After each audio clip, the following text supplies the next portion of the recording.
بسم اللہ الرحمن الرحیم۔ حضرت ابو ہریرہ رضی اللہ تعالیٰ عنہ سے روایت ہے کہ ایک دن نبی کریم صلی اللہ علیہ وسلم لوگوں میں تشریف فرما تھے کہ آپ کے پاس ایک شخص آیا اور پوچھنے لگا کہ ایمان کسے کہتے ہیں؟ آپ صلی اللہ علیہ وسلم نے فرمایا کہ ایمان یہ ہے کہ تم اللہ پاک کے وجود اور اس کی وحدانیت پر ایمان لاؤ اور اس کے فرشتوں کے وجود پر اور اس اللہ کی ملاقات برحق ہونے پر اور اس کے رسولوں کے برحق ہونے پر اور مرنے کے بعد دوبارہ اٹھنے پر ایمان لاؤ۔ پھر اس نے پوچھا کہ اسلام کیا ہے؟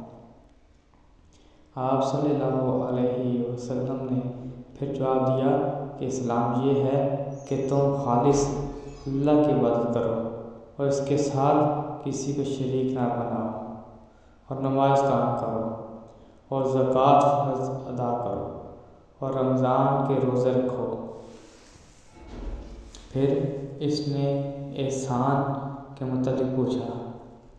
آپ صلی اللہ علیہ وسلم نے فرمایا، احسان یہ ہے کہ تم لوگوں کی عبادت اس طرح کرو گویا تم اسے دیکھ رہے ہو۔